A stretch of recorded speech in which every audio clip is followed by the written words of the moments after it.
حيا قيوما سميعا بصيرا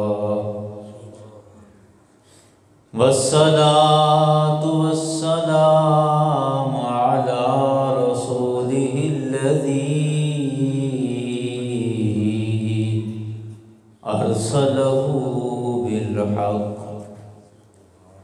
أرسله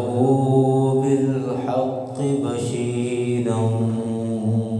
ونذيرا وعلى آله وأصحابه كثيرا كثيرا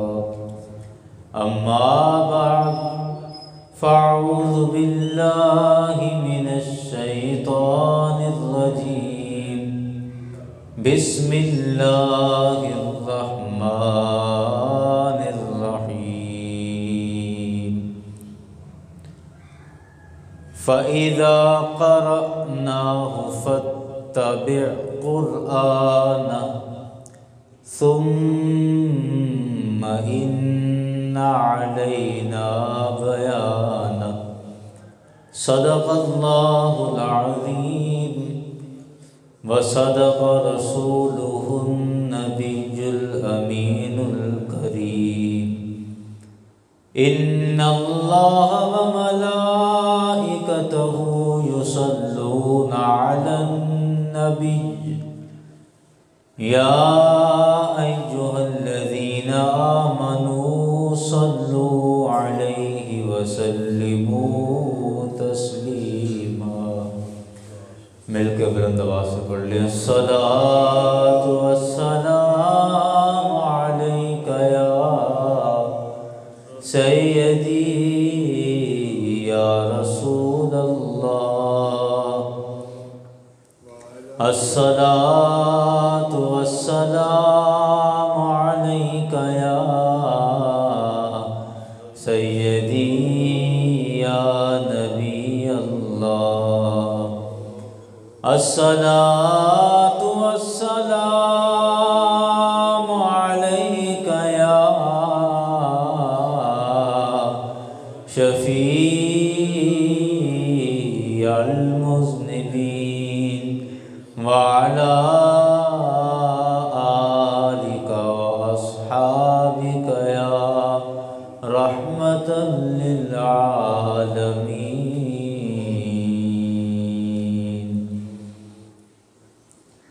سیدو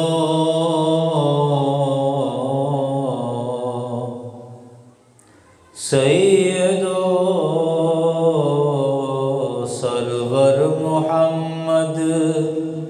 نور جاں سیدو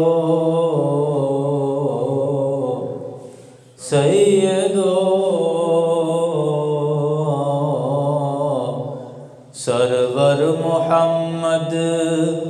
نور جاں مہتر و بہتر شفیع مجرمان شاہباز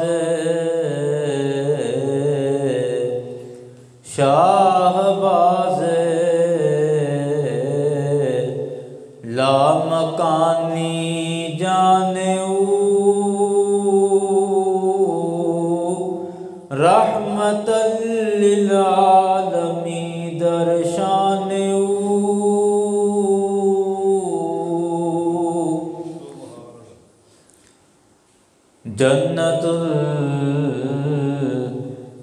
جنت الفردوس کوئے مصطفیٰ جنت الفردوس کوئے مصطفیٰ حسن مطلق ہست روئے مصطفیٰ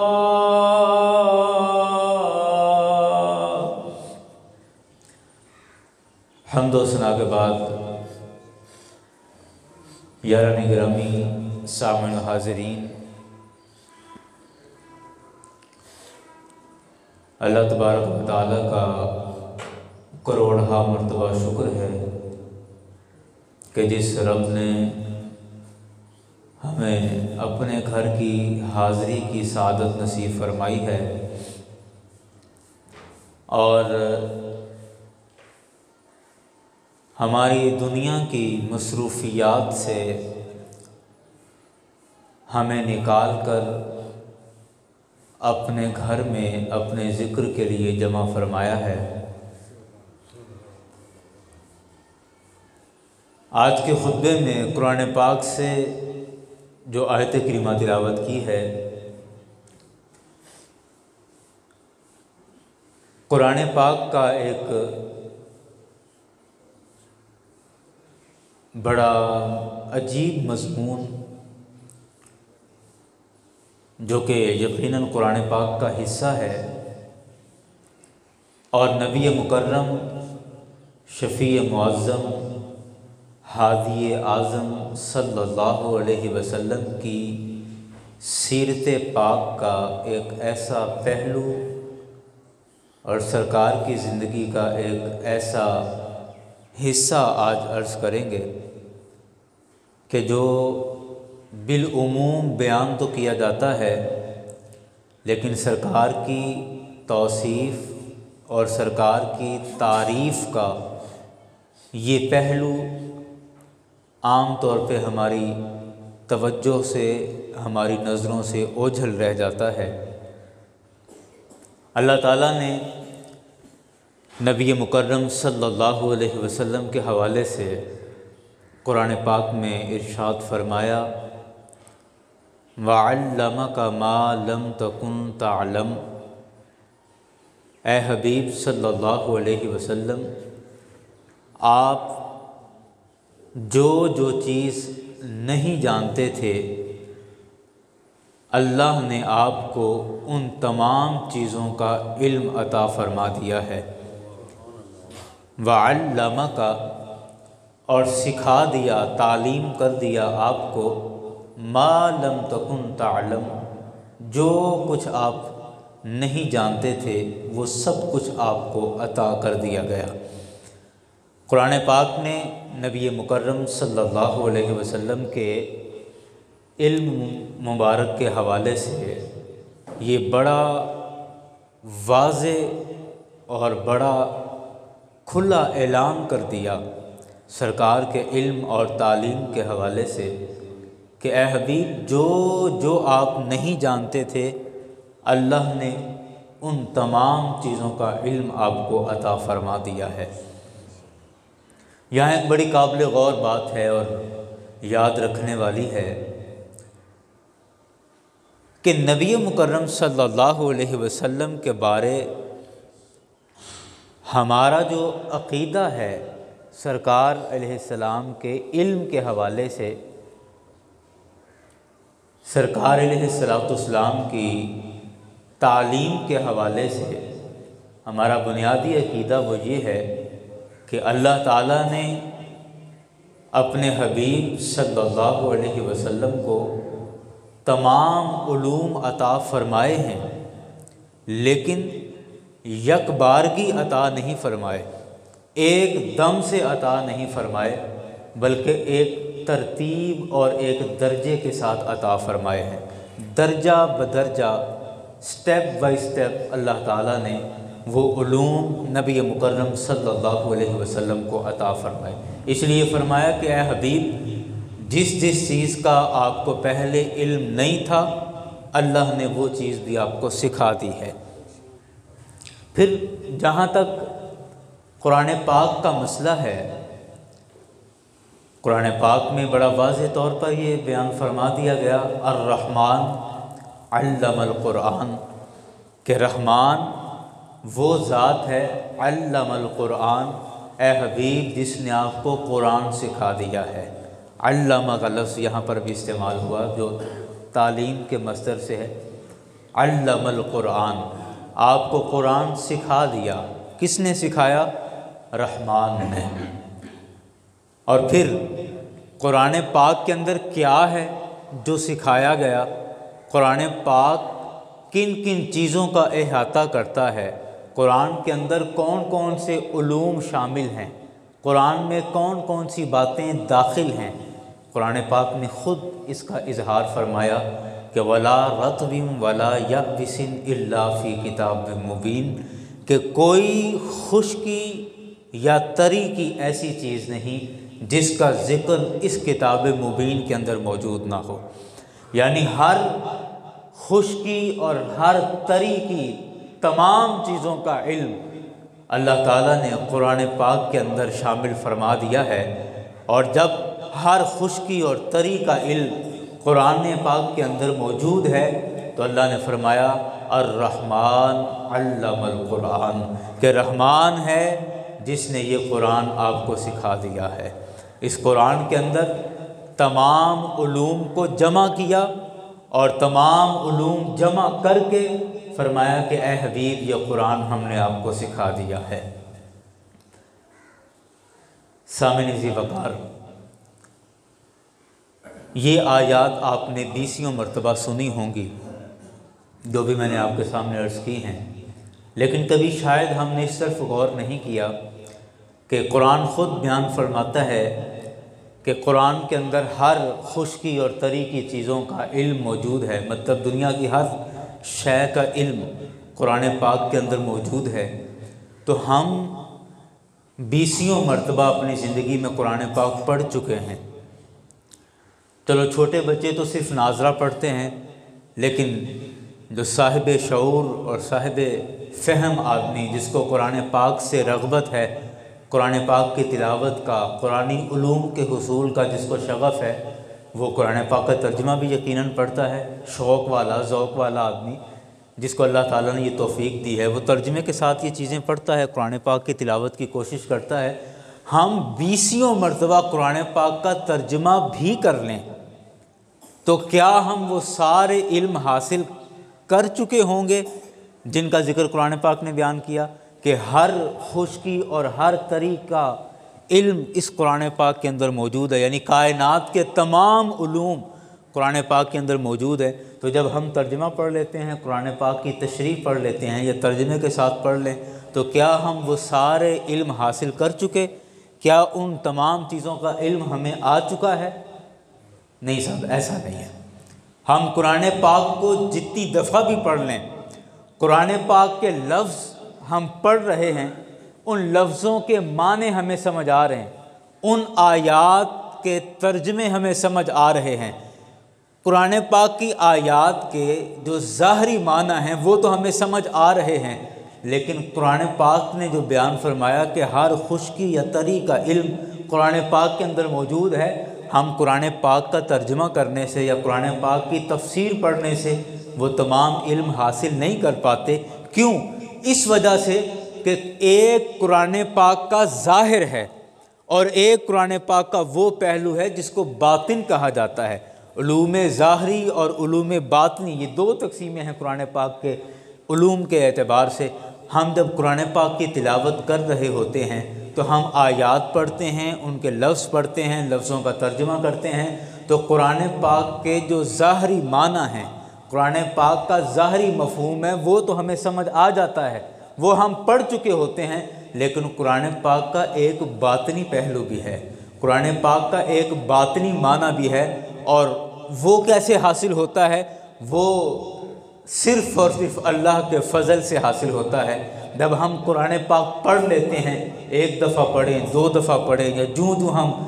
تعداد بڑھاتے جاتے ہیں، قرآن پاک زیادہ پڑھتے جاتے ہیں، تو اللہ تعالیٰ قرآن پاک کے باطنی معنوں سے بھی ہمیں آہستہ آہستہ ہمارے ظرف کے مطابق ہمیں آگاہی عطا فرماتا چلا جاتا ہے۔ اور پھر اب ہماری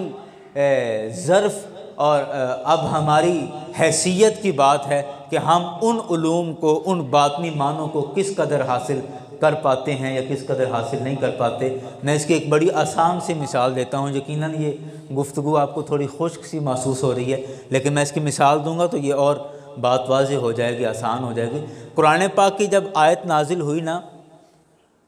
اللہ اکبر۔ الیوم اکملت لکم دینکم واتممت علیکم نعمتی ورضیت لکم الاسلام دینا۔ یہ قرآن پاک کی آیت مبارکہ ہے،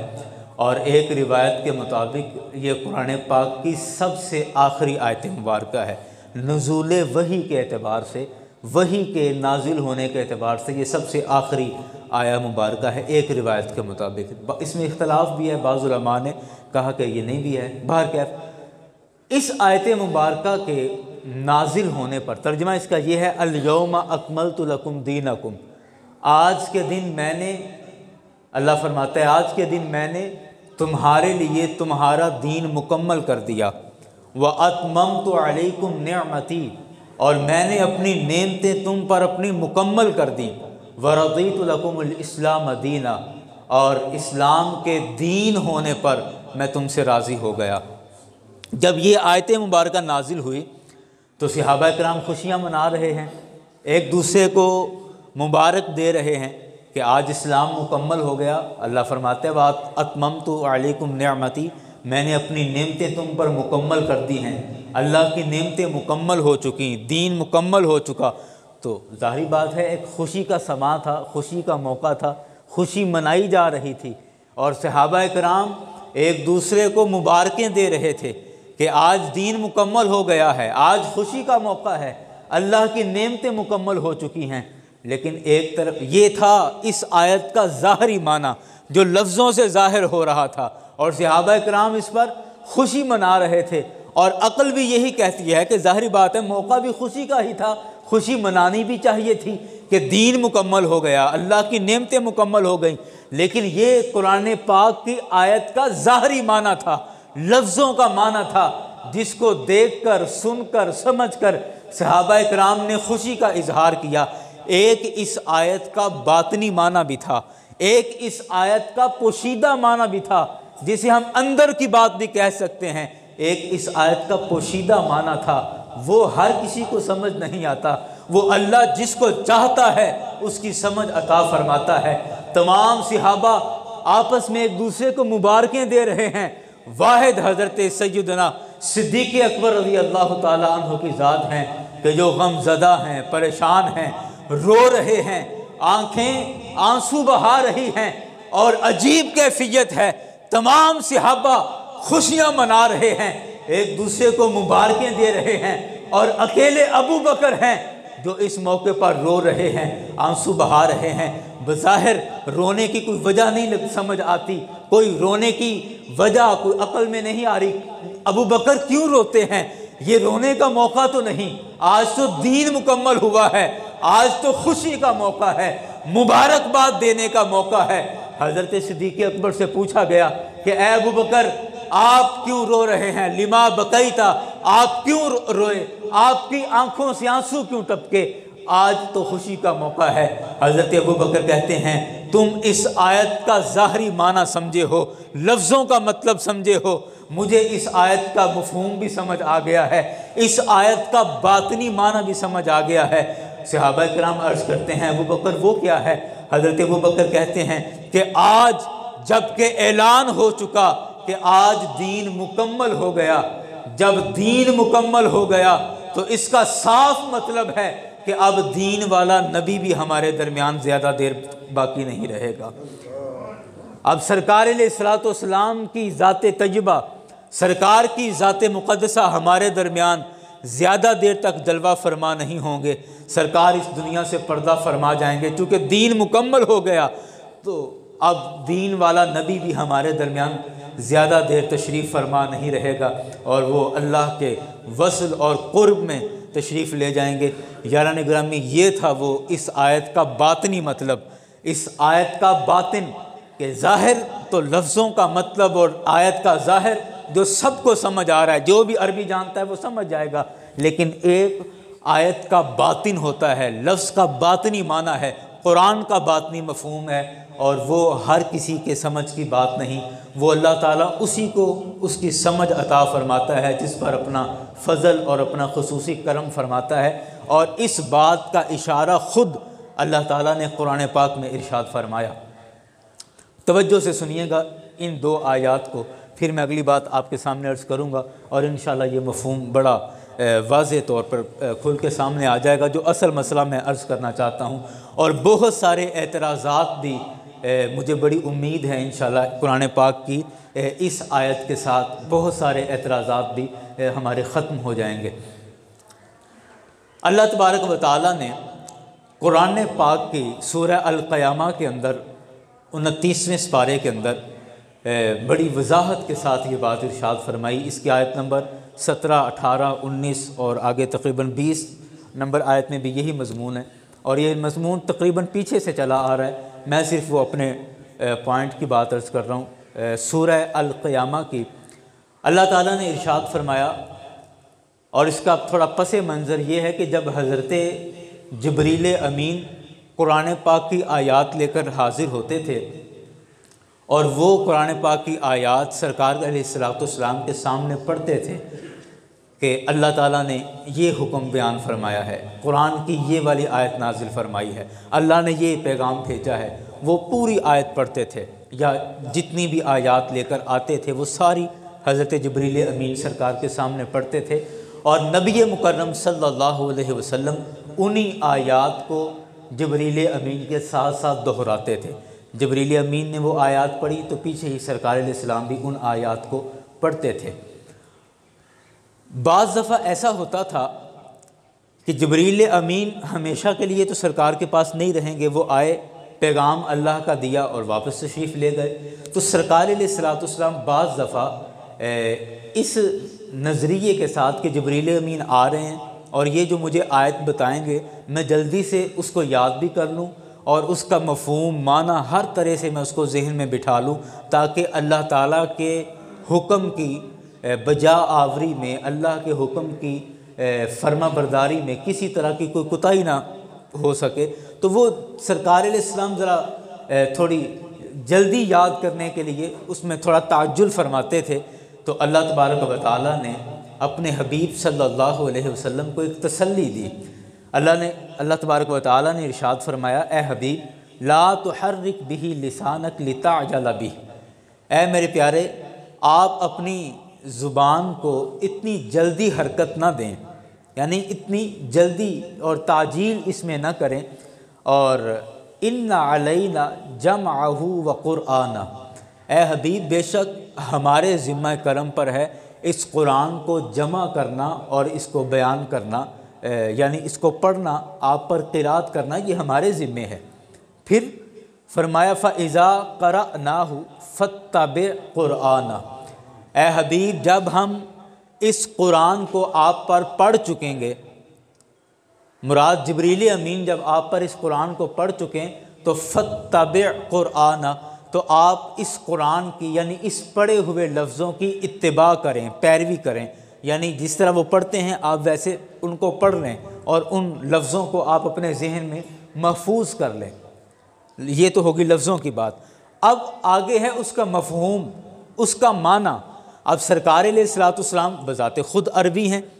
قرآن پاک نازل ہوا عربی زبان میں، معنی مطلب تو فوراً سمجھ آ جاتا تھا، لیکن اب وہی بات کہ قرآن کا جو باطنی مفہوم تھا، قرآن کا ظاہری معنی تو فوراً سمجھ آ گیا، جیسے پڑھا پتہ لگ گیا کیا بات ہوئی، لیکن اب جو قرآن کا باطنی معنی ہے، جو قرآن کے اسرار ہیں، جو قرآن کے راز ہیں، جو اللہ تبارک و تعالیٰ نے ان آیتوں کے پردوں میں جو اپنے راز اپنے حبیب سے بیان کرنا تھے، اللہ تبارک و تعالیٰ نے فرمایا اے حبیب صلی اللہ علیہ وسلم آپ بس جبریل کے لانے پر وہ آیات لے لیجئے، لفظوں کو یاد کر لیجئے، باقی کام جبریل کا نہیں ہے،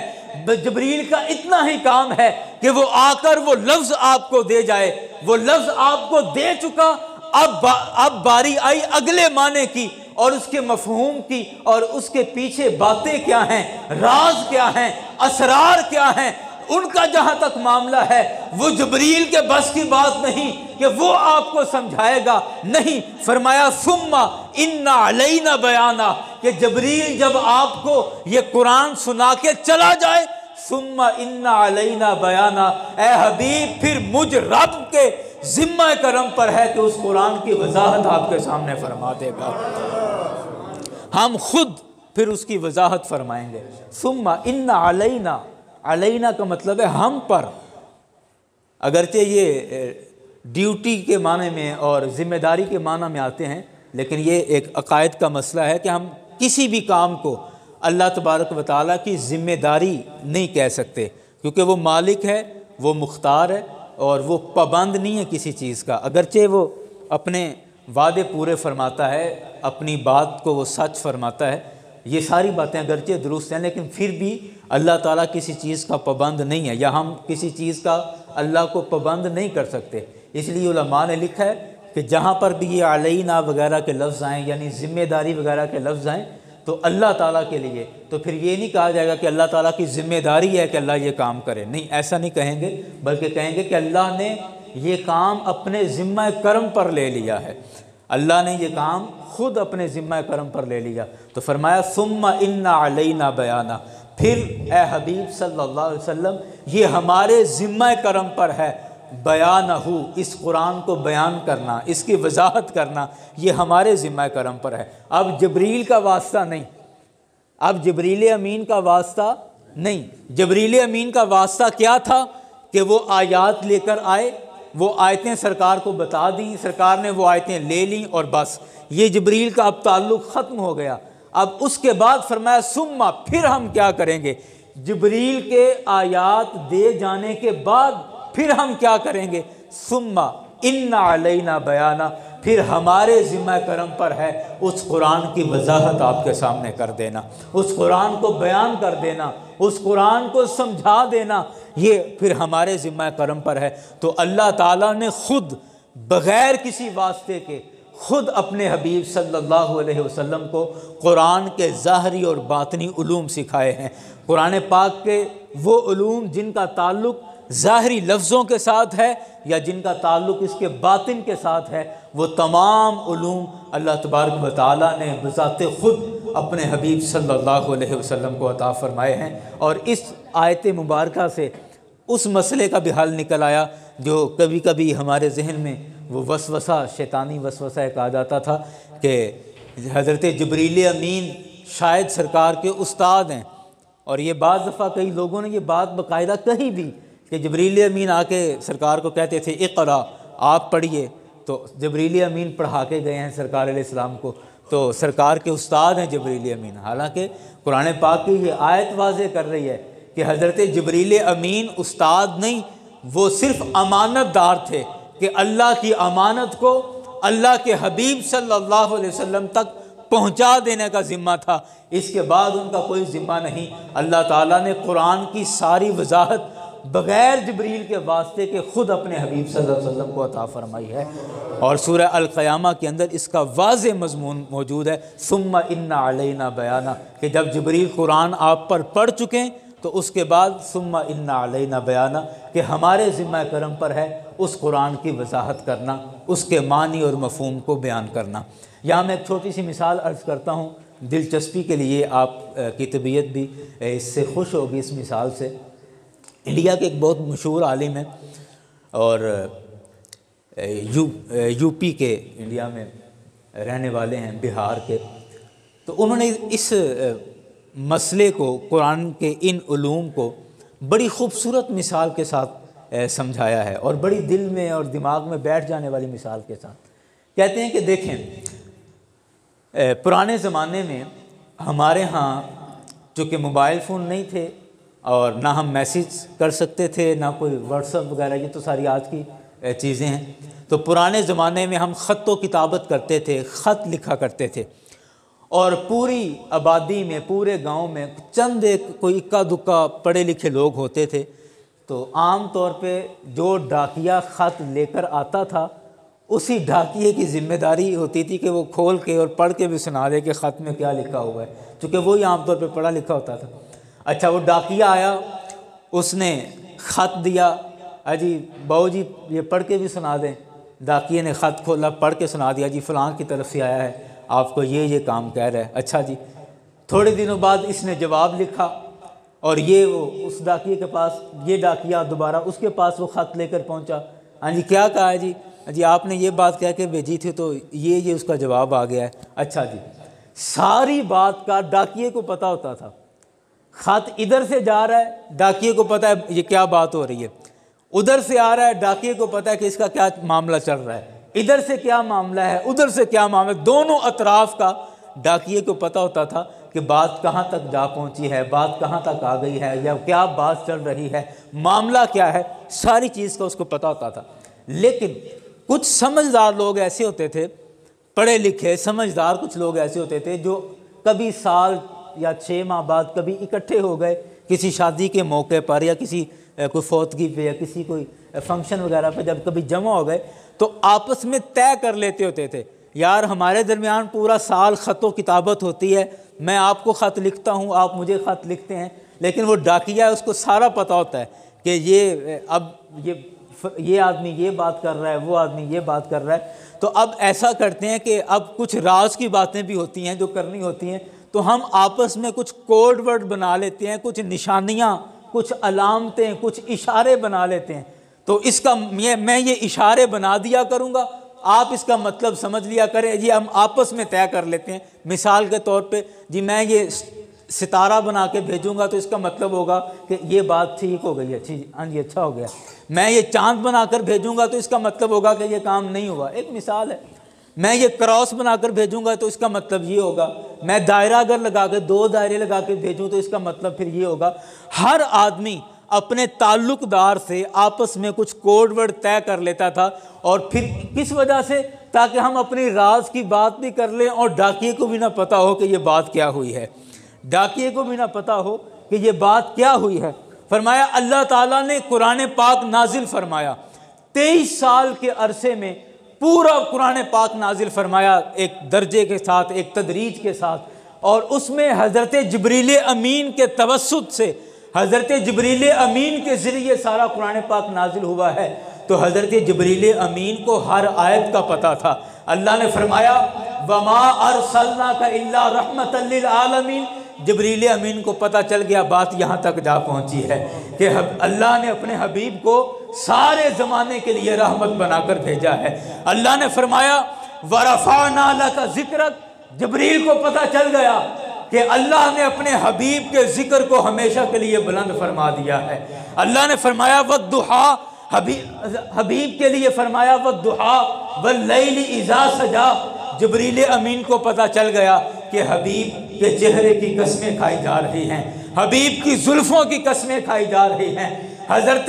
جبریل امین کو کہا اللہ نے کہ اے جبریل یہ آیات لے جاؤ، لا اقسم بہذا البلد وانت حل بہذا البلد، آیتیں لے کر آ گئے، اور جبریل کو بھی پتہ چل گیا کہ اللہ نے اپنے حبیب کے شہر کی قسمیں کھائی ہیں۔ محبت جہاں تک بھی گئی، بات جہاں تک بھی پہنچی، یہ ساری بات کا جبریل امین کو بھی پتہ ہے، لیکن جب اللہ تعالیٰ نے اپنے راز کی بات، اپنے اشاروں کی بات اور اپنے خصوصیت کے ساتھ اپنے انوار و تجلیات کی بات کرنا چاہی تو اللہ تعالیٰ نے کچھ کوڈ ورڈ استعمال کیے جس کا جبریل کو بھی پتہ نہیں یہ کیا بات ہوئی ہے۔ اللہ نے فرمایا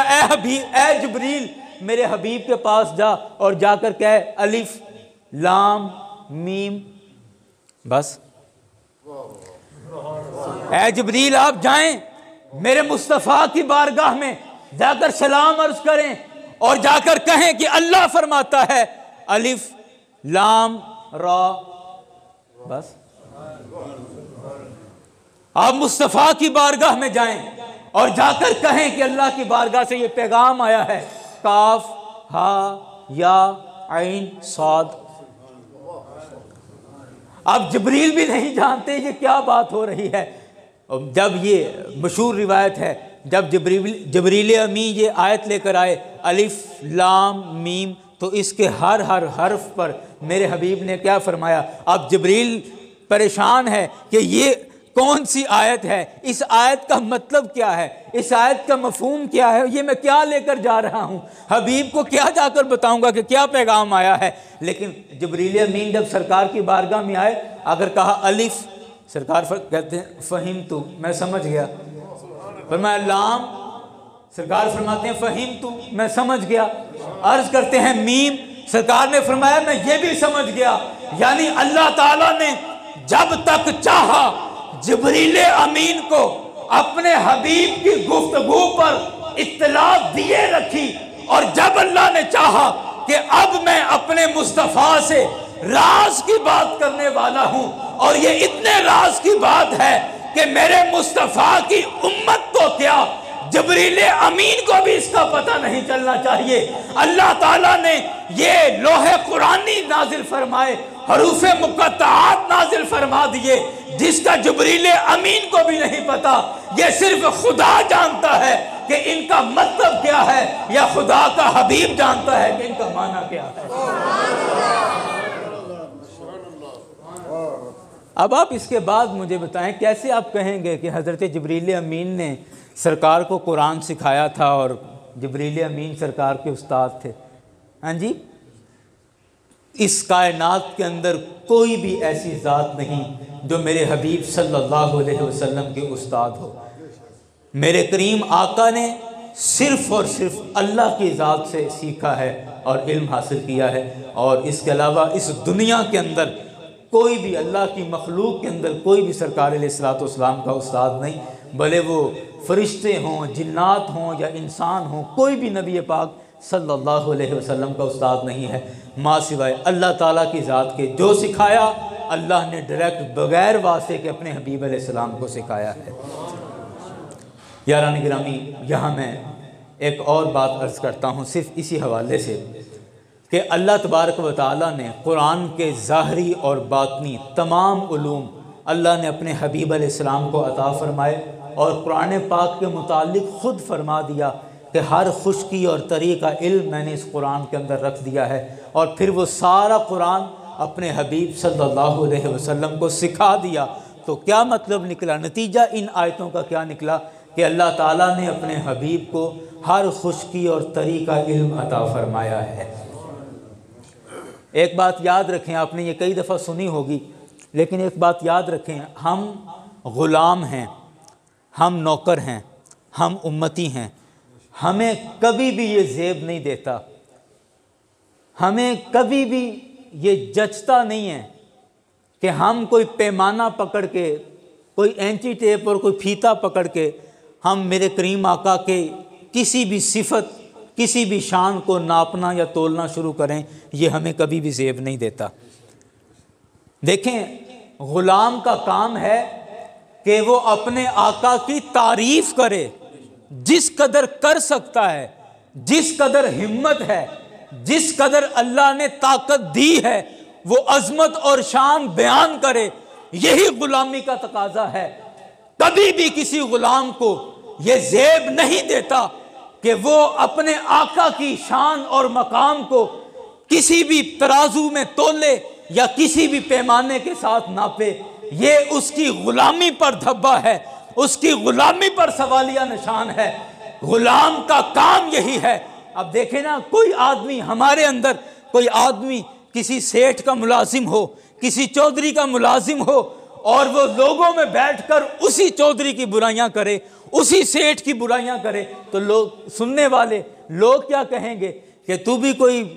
حلال کا نہیں لگتا، کہ جس کے ہاں کام کرتا ہے، جس کا کھاتا ہے،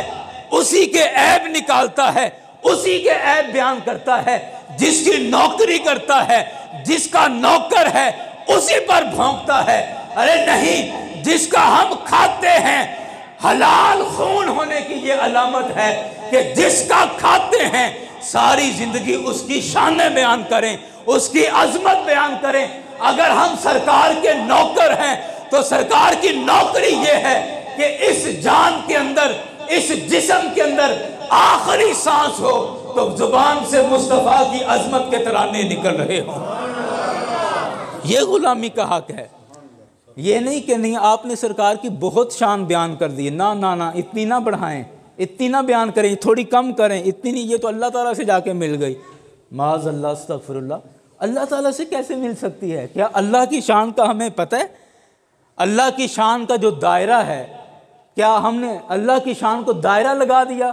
کہ جو پتہ چل گیا بھی یہ حد ہے اللہ کی شان کی اور یہ حد ہے بندے کی شان؟ جی اللہ کے ساتھ کیسے ہم ملا سکتے ہیں؟ اللہ، ایک مخلوق اپنے خالق جیسے کیسے ہو سکتی ہے؟ نہیں ہو سکتے۔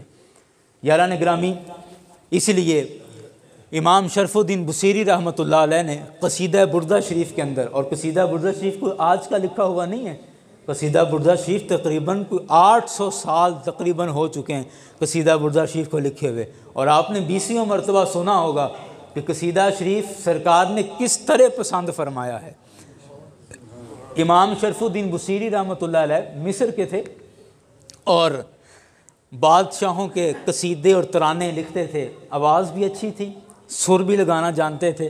اور کسی بادشاہ کی شان میں کوئی قصیدہ لکھا اور بادشاہ سے اجازت لے کے کہ بادشاہ سلامت میں کوئی نذرانہ لے کر آیا ہوں، بادشاہ سلامت جی ہاں جی سناؤ، بڑی خوبصورت آواز اور لے کے ساتھ وہ قصیدہ سنایا، بادشاہ اپنی تعریفیں سن کے خوش ہو گیا، پیسے ویسے دے دیے، یہ کام تھا۔ جب وقت گزرا، جوانی ڈھل گئی، جسم کمزور ہو گیا، اب گلے میں وہ پاور، وہ آواز نہیں ہے،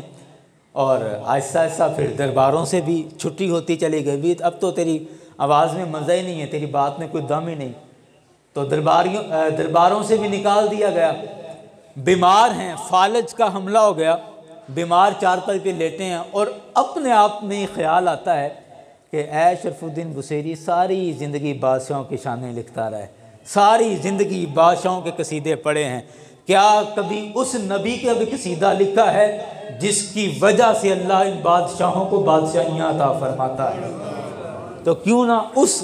بادشاہوں کے بادشاہ کی بارگاہ میں بھی کچھ لکھا جائے۔ تو پھر آپ نے یہ قصیدہ بردہ شریف لکھا،